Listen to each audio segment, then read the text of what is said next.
before working with Emily, how I felt and physically looked. So physically looked, I would say a few kgs more than I am today. So I've lost, I think, 6 kgs at this point by actually enjoying my food more, which is amazing. But I think it's the getting tired of every morning waking up and telling yourself, today I'm going to do better. And then at the end of the day, messing it up again. So I think I was heavy at the point we started. I was 6 kilo more than I'm now. It was the heaviest I've ever been. And that's a moment that typically I would go back to old patterns. I would go back to, okay, I'm at my heaviest. I have to start restricting now. I cannot have anything like sweet. I have to like limit my calories. And in that heaviest moment where I would always go back to like eating as little as possible, basically, I had to actually do the opposite. I had to like learn to, that I didn't have to do that. I will tell you, I think one thing that probably holds people back, it's two things. It is one, the cost, obviously.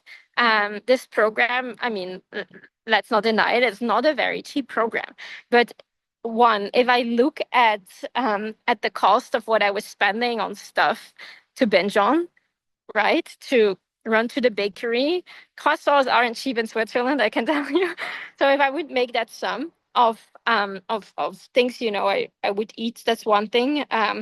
But you get back so much more from it. So yes, there's a financial investment, but the return on investment is huge because everything that I just mentioned, the freedom I got, but also where I am now in my life and the progress I've made in my life in just a few months. I don't think it's a coincidence that we started working together and then, all these changes came. And I know that there's a part of my personality that's very well in dealing with all of this, but I don't think, no, I know I would not have thrived as much in this situation without you, because my friends are all like, oh, you're thriving in India. And they think it's India, but it's also because of the tools I got to come here, right, and to deal with everything.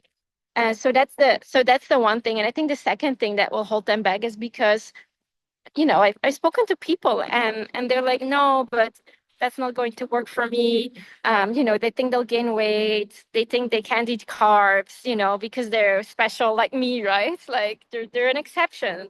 That's really the word I wanted to use. And they can't eat normal, like normal people, because there's something wrong with us. And I think for them, the message is like, no, there's nothing wrong with you. You're not an exception. And yes, in the beginning, it's going to be scary, but at some point you know that you have it all in you.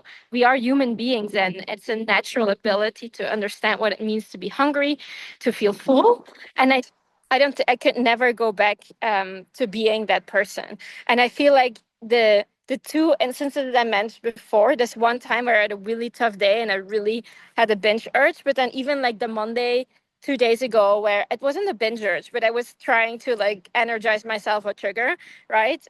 In those moments, it wasn't very hard to make the right decision. So there is not one part of my body that, could go back